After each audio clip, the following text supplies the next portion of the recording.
वो लड़की गूंगी थी, इसलिए वो अपनी दादी से इशारों में बोलती है कि दादी, मेरे पेट में ऐसा महसूस हो रहा है कि जैसे कीड़े रेंग रहे हों और पेट में दर्द होता है। दादी बोलती है कि चलो ठीक है, अस्पताल चलते हैं, वहां पर ले जाकर तुम्हें दिखाएंगे। और दादी अपनी दिव्यांग गूंगी जो पोती थी उसको अस्पताल में लेकर पहुंचती है और डॉक्टरों को बताती है कि मतलब ये बताती है कि इसके पेट में कुछ हलचल हो रही है।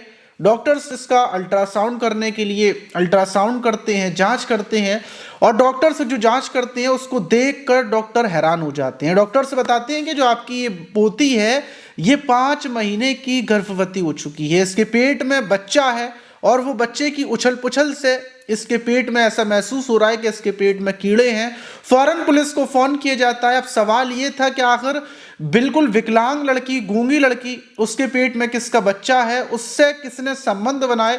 और जब पुलिस जांच पड़ताल करने में लगती है तो 17 लड़कों, जो गांव के लड़के थे, वो 17 लड़कों के नाम आते हैं, क्योंकि उन 17 लड़कों ने उस लड़की से बार बार संबंध बनाए थे। अब पुलिस के लिए सवाल था कि आखिर इन 17 में से इसके पेट में जो बच्चा है वो किसका है, और 17 लड़कों ने इसके साथ संबंध कैसे बनाए। जब पुलिस डीएनए करने में लगती है तो आखिर में पता है किसका बच्चा निकलता है, वो आपका कलेजा बैठ जाएगा अगर मैं आपको बताऊंगा। लास्ट में जो बच्चा निकलता है वो उस लड़की के सगे पिता का निकलता है।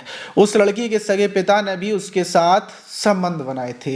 अब जब पूरी घटना को पुलिस खुलासा करती है, पूरी घटना के बारे में पता करती है कि कैसे इस लड़की के साथ 17 लोगों ने संबंध बनाए, इसके पिता ने कब बनाए, और पुलिस उन 17 लोगों तक कैसे पहुंचती है, कितने लोग गिरफ्तार होते हैं, कितनी उम्र के गिरफ्तार होते हैं, वो आपको मैं इस वीडियो की शुरुआत से लेकर आखिर तक बताऊंगा। तो दोस्तों, मेरा नाम माज है।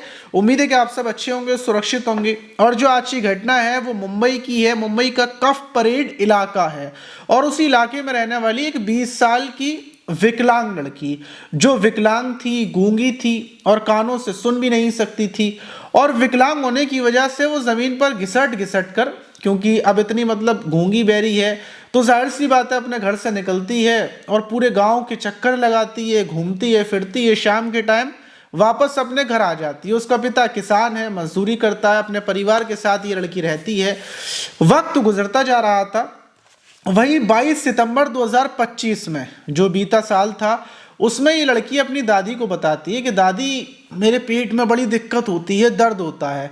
और आए दिन ये दादी से शिकायत करती है पेट दर्द की। अब दादी जब इसका पेट देखती है तो दादी को भी लगता है कि पेट तो मतलब इसका फूल रहा है, बढ़ता जा रहा है। वहीं दादी उसको ई रिक्शे में बिठाती हैं और जो वहाँ एक हॉस्पिटल है, कामा एंड इलेवलेस हॉस्पिटल, उस हॉस्पिटल में लेकर पहुंचती हैं और जो वहाँ डॉक्टर्स थे उनको बताती हैं कि ऐसे ऐसे मेरी पोती की पेट में दिक्कत होती है।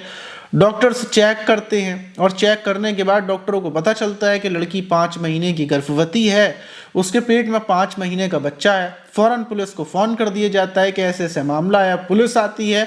जब लड़की से बातचीत करने की कोशिश करती है पुलिस, तो लड़की मतलब कुछ बोल नहीं सकती थी। लड़की को कुछ बोला जाता है तो वो सुन नहीं सकती थी। दादी से बातचीत की जाती है तो दादी बताती है कि ये तो सुबह गांव मतलब निकलती है और शाम के टाइम गांव को घूम घाम कर वापस आ जाती है। अब हमें क्या पता कि इसके साथ किसने संबंध बनाए हैं। दादी खुद हैरान थी। वहीं जो लड़की थी उसके पिता को बुलाया जाता है। पिता को बुलाने के बाद उसके पिता को बताया जाता है कि तुम्हारी जो लड़की है वो 5 महीने की गर्भवती है और गांव में इसके साथ किसने गलत किया है पता नहीं चल रहा है। तुम हमारा सहयोग दो, तुम एक लिखित में एप्लीकेशन दो और उसके बाद हम छानबीन करने में लगेंगे कि आखिर लड़की के साथ गाँव में किसने गलत किया है और लड़की किसके कॉन्टेक्ट में थी। सबसे पहले लड़की की काउंसलिंग की जाती है, मतलब लड़की को बेहद ज़्यादा जो महिला सिपाही थी वो समझाने की कोशिश करती हैं, इशारों में बातचीत करने की कोशिश करती हैं, क्योंकि मामला बेहद ज़्यादा डिफिकल्ट था जो लड़की थी। अब जब एक लड़की गूंगी भी है, बहरी भी है, विकलांग भी है, तो उसका दिमागी संतुलन भी थोड़ा कम था। तो महिला सिपाही उससे बहुत पूछने की कोशिश करती है और ऐसे ही कर कर वो गांव बोलती है कि मैं बता दूंगी, मतलब अगर आप मुझे लेकर जाएंगे तो मैं बता दूंगी कि किसने मेरे साथ गलत काम किया। ऐसे कर कर इशारों में वो बताती है। महिला सिपाही गांव के अलग अलग लड़के, जितने भी गांव में लड़की हैं उनके फोटो खींचे जाते हैं। पुलिस एक एक लड़के का फोटो खींचती है, फिर उस लड़की को फोटोज दिखाए जाते हैं। तो पुलिस वो लड़की उसमें से एक लड़के के फोटो पर हाथ रखती है कि इसने मेरे साथ मतलब गलत किया है। लड़की में इतनी समझ थी कि मतलब इसने किया है। पुलिस उसको गिरफ्तार कर लेती है। वो एक शादीशुदा शख्स था जिसकी उम्र 34 साल थी। फिर वो एक दूसरे लड़के के फोटो पर मतलब हाथ रखती है। जब पुलिस उसको गिरफ्तार करती है तो वो लड़का बेहद ज़्यादा छोटा था, उसकी उम्र 16 से 17 साल थी। इन दो लोगों को पुलिस गिरफ्तार कर लेती है। अब गाँव के पुलिस अलग अलग लड़कों के फोटो दिखाती जा रही थी, वो लड़की फोटो पर हाथ रखती जा रही थी और ऐसे ही कर कर टोटल 17 लड़कों को वो चिन्हित करती है कि इन लोगों ने मेरे साथ ऐसे ऐसे किया है। पुलिस जगह पूछती है कि मतलब कैसे किया, क्या हुआ, जो मतलब कुल मिलाकर बड़े ही जद्दोजहद से मतलब आप समझ सकते हैं कि ये मामला 22 सितंबर 2025 का था और अब 27 जनवरी 2000 लग चुकी थी। मतलब फिलहाल में जब ये मामले का खुलासा हुआ है तो 27 जनवरी को हुआ है, लेकिन अभी तो आज तो 7 फरवरी लग चुकी है। लेकिन इतने दिन लग गए पुलिस को ये सब जांच पड़ताल करने में। और अभी ये फिलहाल में जो लड़की है वो बच्चे को भी जन्म देने वाली है क्योंकि वक्त उसका पूरा हो चुका है। वहीं जब पुलिस 17 लड़कों के बारे में पता चल जाता है, दिव्यांग लड़की सबको चिन्हित कर देती है। फिर जब पुलिस पता करती है तो पता चलता है कि जब ये लड़की गांव से निकलती थी, गुजरती थी, तो कोई, क्योंकि रात का टाइम हो जाया करता था, इसको वापस आते आते, क्योंकि ये विकलांग है, ज़मीन पर घिसटती हुई आती थी, सुनसान हो जाती थी और तभी कोई इसको 20 रुपये देता, कोई 30 रुपये देता और ऐसे कर कर इसको ले जाते, क्योंकि इसके अंदर तो समझ नहीं थी क्या सही क्या है गलत क्या है। इसको किसी ने बताया तो था नहीं, इंसानों को बताया जाता है, समझाया जाता है, लेकिन ऐसे कोई जानकारी नहीं थी। वहीं इसको ले जाया करते थे और ऐसे ही कर कर इसके साथ संबंध बना लिया करते थे। और ऐसे ही 17 लड़कों ने, गांव के 17 लड़कों ने, जिसमें शादीशुदा भी हैं, जिसमें नाबालिग भी हैं, जिसमें जवान भी हैं, ऐसे ही इसके साथ संबंध बनाते रहे। वक्त गुजरता रहा और ये जो सिलसिला था 2025 की शुरुआत से मतलब बराबर चल रहा था और अंदाज़ा ये लगाया जा रहा है कि और पहले से चल रहा होगा। अब जब 17 लड़के चिन्हित हो जाते हैं तो पुलिस 17 लड़कों का डीएनए लेती है, उनको मिलान करने के लिए लैब में भेज दिया जाता है, उसका इंतज़ार किया जा रहा होता है और जो 17 लड़के थे उनको हिरासत में लेकर रखा जाता है। वहीं जब सबका डीएनए लिया जाता है तो पुलिस को जो डीएनए थे वो 17 लड़कों से मैच नहीं होता। अब पुलिस हैरान हो जाती है कि 17 लड़कों से डीएनए मैच नहीं हुआ। फिर जो ये पुलिस थी, पुलिस का शक जो जाता है वो पिता के ऊपर जाता है कि पिता का तो डीएनए नहीं लिया गया, क्योंकि जो डीएनए है वो सेम परिवार में जो मतलब और भी जो भाई बंद हैं उनसे मिलता हुआ है और पुलिस इसके पिता का भी डीएनए लेकर टेस्ट के लिए भेजती है और आखिर में जो डीएनए मैच होता है वो इसके सगे पिता से मैच होता है। मतलब जो लड़की के पेट में बच्चा है वो इसके सगे पिता का है, जिसका नाम केशव है। जहाँ तक सूत्रों के मतलब जानकारी आई है, केशव पिता का नाम है और उसका ये डीएनए मैच होता है। पुलिस केशव को गिरफ्तार कर लेती है और अब पूरे मामले की सिलसिलेवार तरीके से खुलासा ये होता है कि जो पिता था, क्योंकि लड़की ने अपने पिता का नाम तो लिया नहीं था, शायद उसने अपने पिता को बचाने की कोशिश की हो, शायद उस लड़की ने ये सोचा हो कि अपने पिता को मैं बताऊं, अब पिता के ऊपर नाम रखूंगी तो उनके साथ पुलिस क्या करेगी, इसलिए लड़की ने पिता का नाम नहीं लिया था।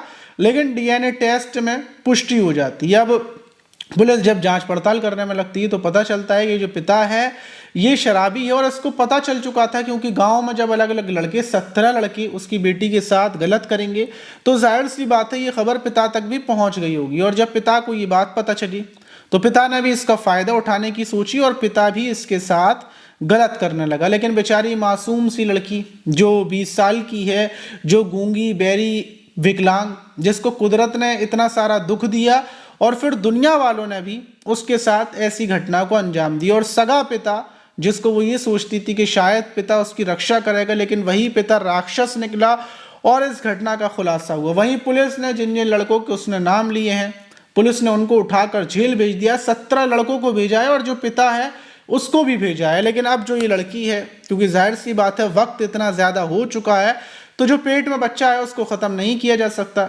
इसलिए अब ये लड़की अपने ही पिता के बच्चे को जन्म देगी। अब आप सोच कर देखिए कि कैसा कलयुगी दौर आ चुका है, मतलब सगी बेटी अपने ही पिता के बच्चे को जन्म देगी। इससे ज़्यादा बुरी बात क्या हो सकती है कि हमारा समाज किस तरफ जा रहा है। और दूसरी चीज़ देखिए, अब मैं अगर आपको बताता कि मतलब ये किसी एक धर्म ने किया है, दूसरे धर्म ने किया है, तो धर्म से कुछ नहीं होता। इंसान दरिंदा जो होता है वो कोई धर्म नहीं सिखाता कि ऐसा करना चाहिए। कोई सा भी धर्म हो, मुस्लिम धर्म हो, हिंदू धर्म हो, कोई धर्म ये नहीं सिखाता क्या इस धर्म में ऐसा हो, इस धर्म वाले ऐसा करें।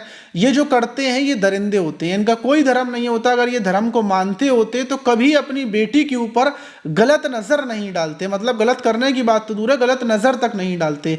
तो धर्म के ऊपर किसी के ऊपर ना जाए, ना किसी को धर्म से जज करें। जो दरिंदे हैं उनको कड़ी से कड़ी सजा मिलनी चाहिए, फिर चाहे वो किसी भी धर्म की हो। और सबसे बड़ी बात कि अगर वो किसी धर्म के दरिंदे हैं और उन्होंने गलत किया है तो सबसे पहले उनको धर्म से निकाल देना चाहिए कि इस धर्म से इसको निकाल देते हैं, क्योंकि धर्म को नीचे दिखा रहे हैं, कलंकित कर रहे हैं। जैसे माता पिता का नाम कोई बेटा तो खाता है, इसलिए कोई किसी धर्म को कलंकित करे, उसको नीचे दिखाए, तो उसको तो उस धर्म से बाहर निकाल देना चाहिए। अब आप क्या बोलेंगे कि इस पिता को क्या सजा मिलनी चाहिए, कमेंट बॉक्स में जरूर बताइएगा। मिलते हैं किसी और वीडियो में, तब तक के लिए अपना ख्याल रखें, सुरक्षित रहें, सावधान रहें।